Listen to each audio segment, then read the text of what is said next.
Oh yeah. Just wondering. Yeah, you better. Yeah, you better wear your mask. I don't know if we're safe right now. Better wear All right. mask. At least my tick microns will go through the mask, and everybody can hear my message better. Maybe I should put that. Stupid. All right, guys, we are live. I'm here with my good friend Dr. Eddie Weller, and as usual, the purpose of these conversations is to give you the best information possible so that you can make quality decisions for yourself, for your health, for your family, and the people around you. And ultimately, the person who has the final say and the final decision on what you do for your health is you. And so that makes you responsible. So we want to give you quality information so you can do that. I'm here with my good friend, Dr. Eddie Weller. Dr. Eddie is he's an upper cervical chiropractor. That means he focuses on up here and up here only. And he has been serving his community for over 20 years and also helping out other doctors. He's been mentoring students, which is actually how I met Dr. Eddie. He hosted a weekly free student night when I was in chiropractic school. And I got to go see his office, spend time with him, and I'm excited to chat with you, man. Welcome, Dr. Eddie. Appreciate you, man. Appreciate you. Yeah, and what I love about you also is, usually when I talk to people, I tell them, hey, I'm going to send you a few questions that I'm going to ask you so you can prepare. And you're like, no, don't do that. I'm better on the fly, and so we're just going on the fly.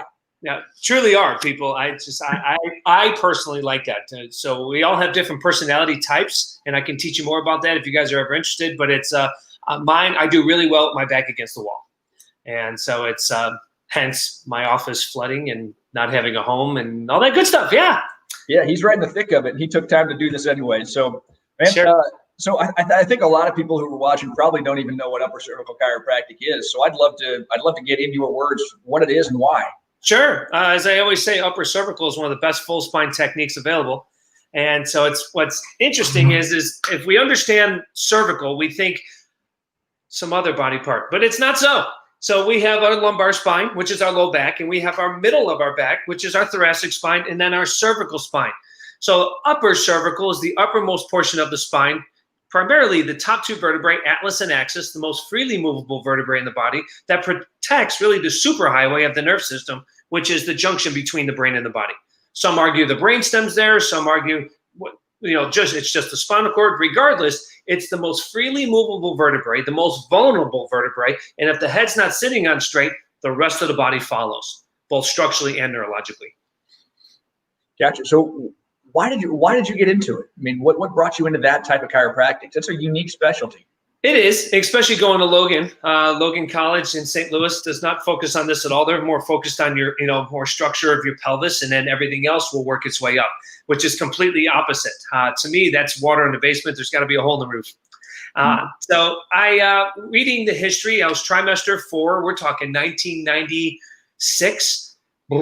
I'm in trimester 4 reading some of the history and philosophy of chiropractic, and one of the books that Dr. B.J. Palmer, the son of the founder of chiropractic, wrote. And so I'm reading this book, and once you get the big idea, all else will follow. And I'm 35,000 feet in the air, just reading a book, going to see my family in Florida for Thanksgiving. And I'm reading this book, and I'm halfway through it, and I close the book, have my finger in it, and I'm going, what? Like what? Like it hit me. And I'm reading the book a little bit more, and I close the book. I look out the window and I look around the plane and I go, this whole plane doesn't know what I know. That I just learned it right now, and I'm bawling. I'm 23 years old, bawling. Literally, smile this big because I know why God put me here on earth. And this lady next to me looks at me and says, you okay? I says, no. I just found out why I'm here on earth.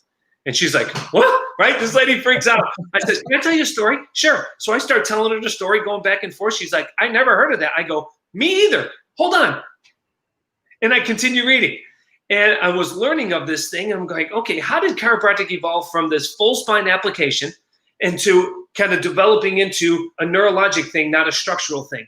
And then Dr. Palmer from 1935 to 1951, 16 years of research are done on the top two vertebrae of the spine. I'm like, why just there? What happened? But he also noticed from tuberculosis to, all these other conditions being resolved by moving a bone in the neck. And like, hold on a second. Chiropractic's not about fixing a condition. It's about restoring function. So how do you know you're restoring function the right way?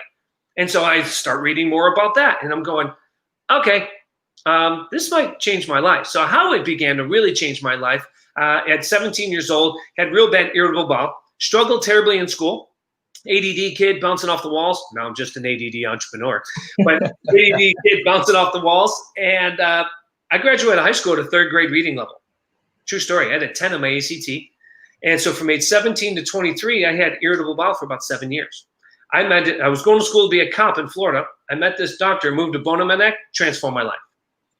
And I'm like, hold on a second. I'm not having diarrhea all the time here. And now I'm opening a book, closing a book. I'm like, I'm retaining what I just read for the first time in my life. 23 years old. I struggled through school my entire life. I'm like, this is crazy. I went from C's and D's to A's and B's, and I fell in love with college. I'm like, I want to keep doing this. And it's changed my life. So it had nothing to do with the spine. It had to be about restoring function from the brain to the body. And then when that was working, my body to the brain, as with chiropractors, we call it this safety pin, but as the communication that I call the weather channel, constant updates, everything's working the right way, then we should die of old age and function and thrive.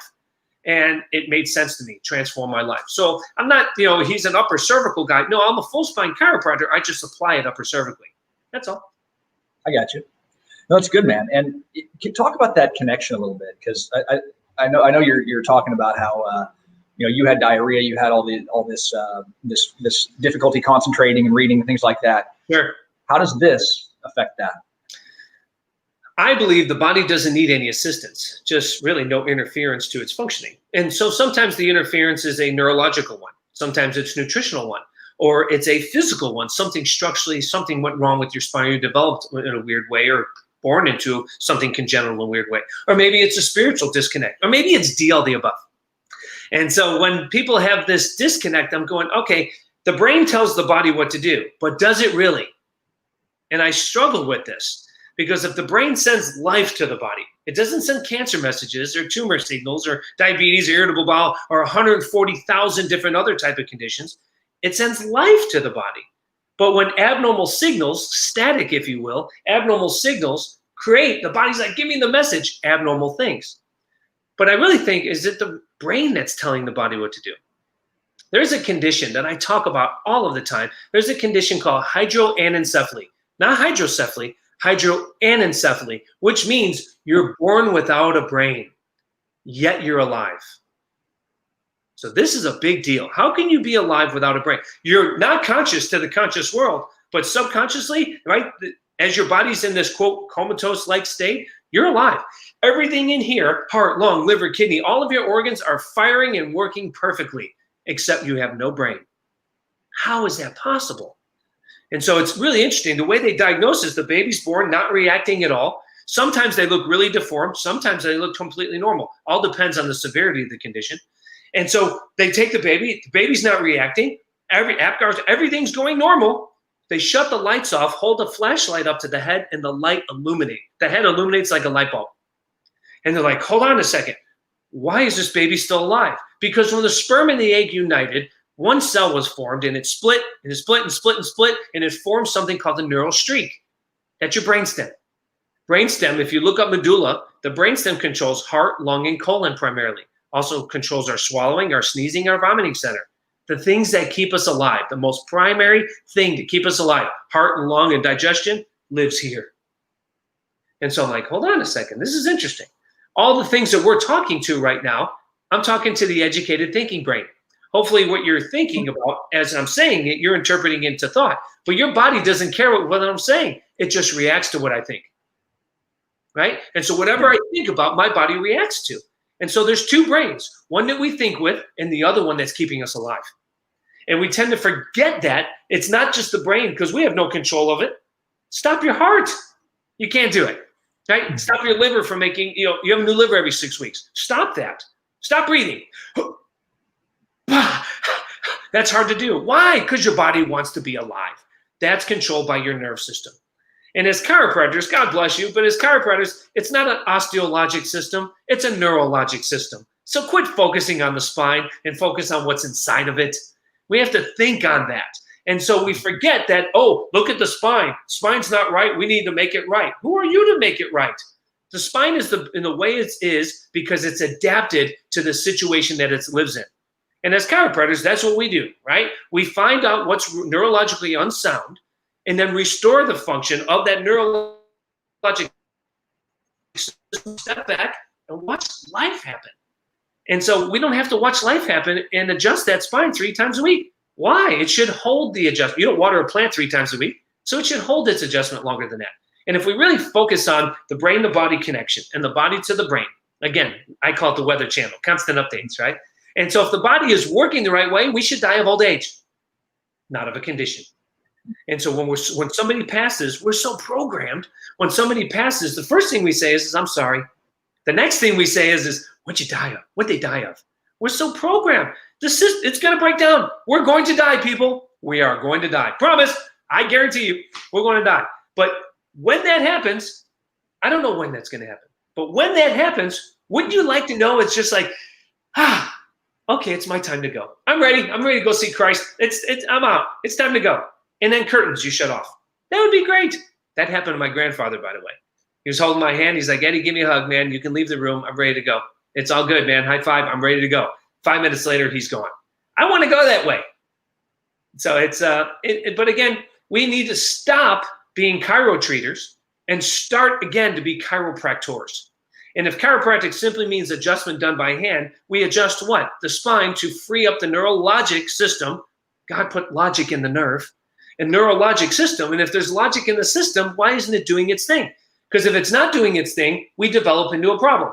Hence me, from age 0 to 17, I never really had an issue. Physically, when it comes to like my digestion, junior in high school, I'm cramping real bad, and here we go. So my colon was working too fast, which was diarrhea. Some people's colons work too slow, which is constipation.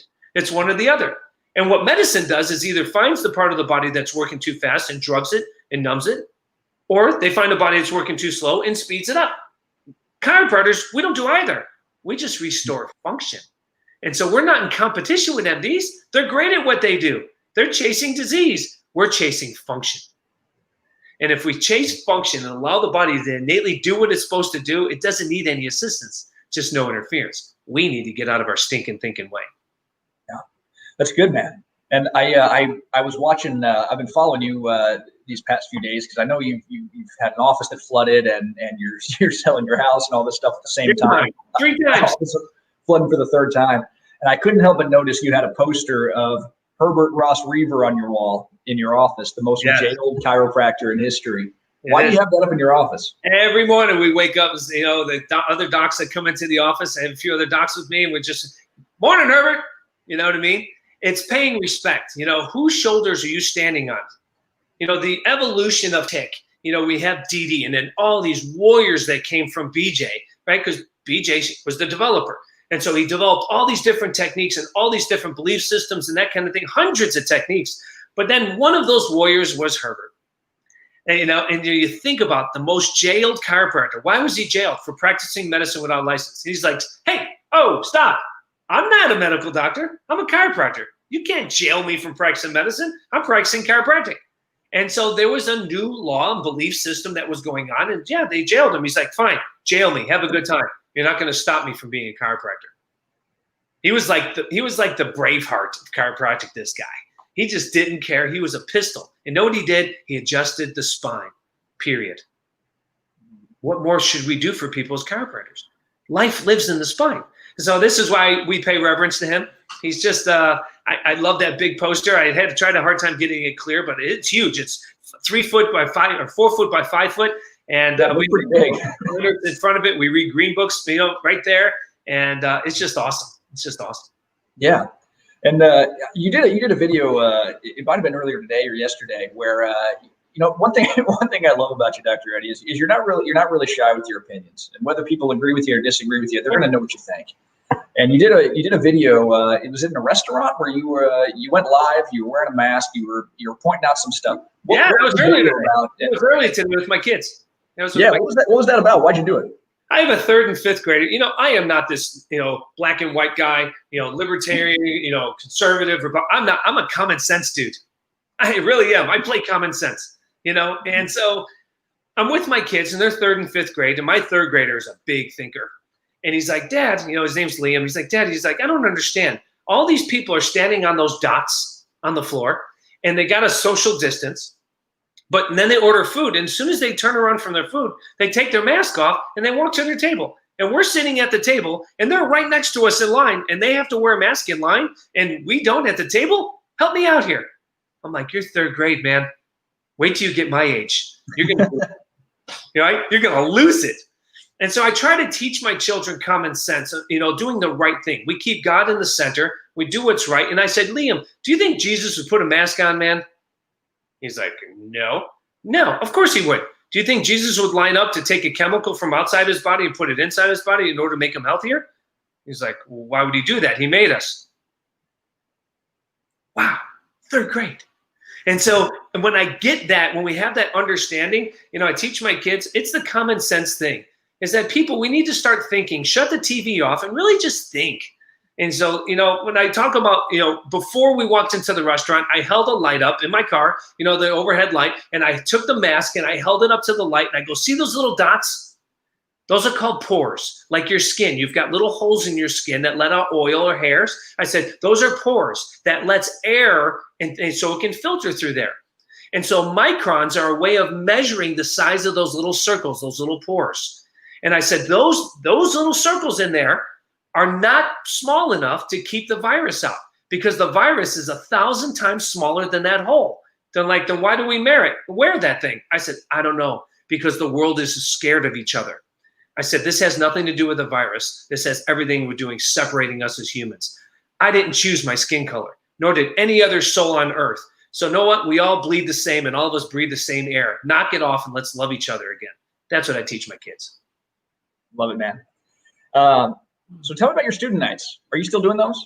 Student nights, yeah. They've been up and down, little ebbs and flow, especially because of this COVID. We have this thing, and there's a wave that comes on in, because I really probably try 4s and 5s where they start to really investigate, like, what am I really being taught? Is that normal? So they start questioning, and when they start questioning, that's when they come into student nights. But recently I've had, hi, Annie. Shh, my dog's, Jack. It's okay. It's my wife just came home. So recently I just had a try one contact me. He's like, man, I'm watching your videos on this Tick for the Tour stuff. And he's watched a ton of the different videos in the video library. He's like, what about this? And what about that? And why are they teaching us this? And that makes sense on that thing. What should I believe? I said, it comes down to Fox News or CNN, or shutting them both off and kind of thinking about what makes sense to you. And so I said, chiropractic's the same way. It's the same way. And so which technique is right? Because they all think they're right. They all have an application. So which one is right? And so I think I'm right. If I didn't think I'm right, then why am I doing what I do? You think you're right. That's why you do what you do, brother, right? It's just what's right for you. It's your art. So we all have our own art, and it's beautiful. That's the beauty of chiropractic. That's what I teach a student night. You're an artist. And so you have your own touch, your own gift, your own way of serving. Cool. And we have a philosophy that the body is made to take care of itself, and that there's an intelligence, because I teach the power that made the body heals the body. Not true.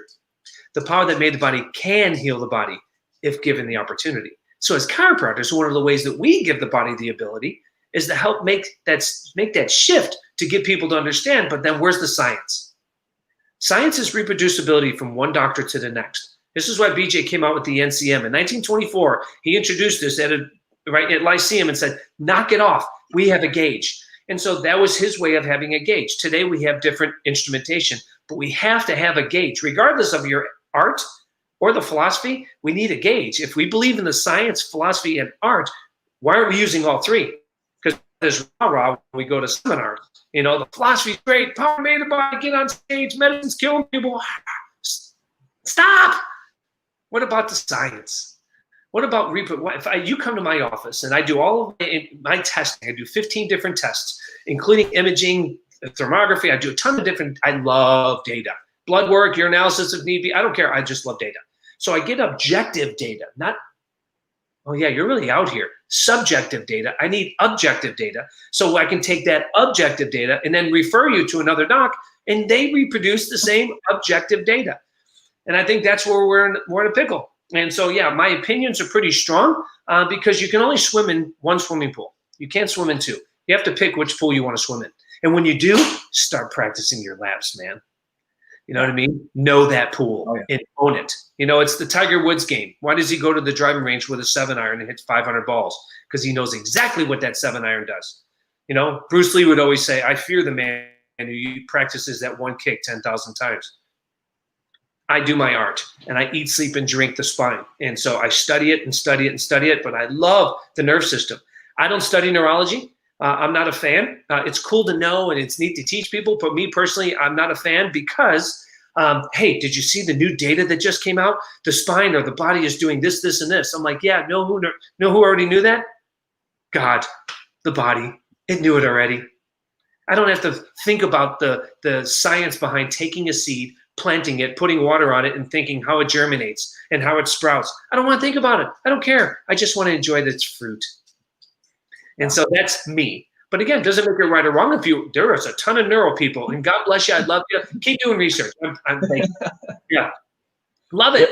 If you love it, great. We need those people. That's the beauty of this thing. So you know, we go to seminars. I just spoke at a seminar last week, and I was at Focus, Tim Young's gang, and so I was up there speaking, and I drove. Understand, people. I drove 7 hours. I saw people all day. We saw 56 people that day. I finished at 7:30 p.m., went home, packed a bag, and then drove for 7 hours. Got in at 3:30 in the morning. And so the next day I spoke for 45 minutes, got in a car, and drove 7 hours home. That's 14 hours of driving for a 45-minute talk, because we need to be doing that for one another to keep each other strong. Iron sharpens iron. We need to do that. And it's not, there's a ton of different beliefs that were there. Cool. But the premise is the same. We are chiropractors delivering the adjustment, and God willing, that extra something happens and a miracle occurs. It's that simple. Yeah. I love it, man. And I love what you say about technique, because whenever I speak at colleges and I'm speaking in front of students, I'll ask them, like, what's the best technique, guys? And most of them are a little too shy to answer, but some people have answers, and I'm with you, man. I don't think there's a best technique for you as the practitioner, and there's a best technique that's going to serve the patient. Yeah. And if that patient needs what you have and it's your technique, then you're going to be the best fit for that patient. But gosh, my advice for students is just be curious and keep an open mind. And if someone like you is opening your doors to them to come observe what you do and answer questions and be a resource, gosh, do it. Sure. And if someone can show you something that is effective and measurable and reproducible from person to person, office to office, take it seriously. That's the key. That's the key. As I tell the students and everybody else, that all of us as chiropractors are chefs, and we're running our own restaurant. And so when we do that, when you run your own restaurant, what you want to do is really understand that how you make and prepare your food is the way you make and prepare your food, and the right person at the right time will really enjoy your meal. But nothing's wrong with them sampling other meals. And if they really don't resonate with their other meals, they'll come back to your restaurant. Why is that so hard? But here's the biggest thing. When you lose this chiropractic thing and you become a chiro treater, the chiro treater says, for instance, doc, if I say, hey man, why don't you come to my house? Why don't you come on over and eat? And you're like, cool, what time? So-and-so, here's the time, great. You don't say, hey, what are you making? Would you make this, this, and this for me? You don't do that. You eat when I prepare. Yeah. But as chiropractors, what we do is Joe Schmo comes into the office, subluxated thinking, toxic filled, sits down in your space and says they have a preconceived notion of what they want. It's kind of like you're running a restaurant, or let's just say McDonald's. I always use this analogy. So McDonald's is very capable of making hot dogs, but they don't. Why don't they? Because that's not what they do. Right? And so as chiropractors, what we do is if somebody comes to our office, we give them a blank slate on a menu and says, what would you like to eat here? I'll provide anything you need, and it's going to only be this much money, and it's going to be great, and you'll love it here. And we change our menu for every soul that walks in the door. Why do we do that? Stop being a chiro treater. When we talk about soap notes, right? When people have soap notes, think on this. If your S in your soap note matches your P, you're a mixer. If your S matches your P, you're a mixer. If your O matches your P, you're straight. It's a good thought, man. Yeah. And, so when I try to get docs to understand that. And so if somebody comes in and they have a subjective, this, and this, if my P is going after their subjective, I'm a chiro treater. A chiropractor, as I tell the story, it was my presentation I did last week. I got asked to go see this woman who was in a coma, and she's a 20-year-old girl in a coma. I didn't need to know her S. client, I don't call them patients because we don't treat disease, client presents in a coma. That's her S. And so as a chiropractor, we should be able to tell people what we find, all the different things. Not, what brings you in today? And that's the MD, right? And the MD needs you to be sick and have symptoms in order to provide the test and data so they can get paid. Chiropractor doesn't need that at all. I don't need to hear anything from you, say anything. I should be able to do all of my analysis and on day 2, tell you everything that I'm finding. And you're like, wow, I never knew that. I know. And so that's how we make the shift. Stop being a chiro treater and be a chiropractor. Good, man. Well, we only got a few minutes left here, and I know you can go. So I'm going to give you the last word. What do you think people need to know? What's the most important takeaway? There's a student that contacted me not too long ago, and I don't know this student. We're friends on Facebook. And so when I was talking to him, and we're going a little bit back and forth, and he's like, I think I'm leaving school. He's try 7.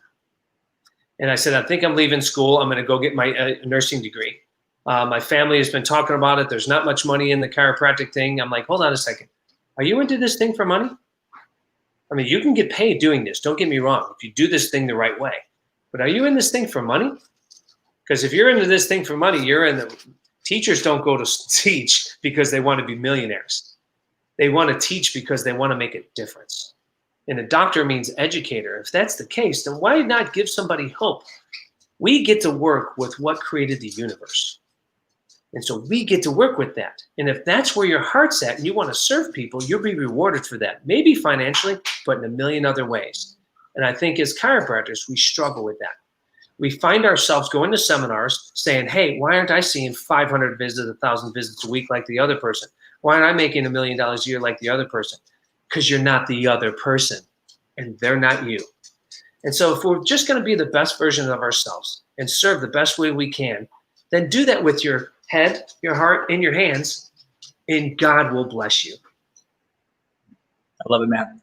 Well, Dr. Eddie, thanks for coming on, man. It's always good to chat with you. And guys, if you want to get in touch with Dr. Eddie Weller, you can visit his website. The ticker's been going along the bottom, gettingweller.com. So everyone, have a blessed day. I've got Dr. Fred DiDomenico coming up next here.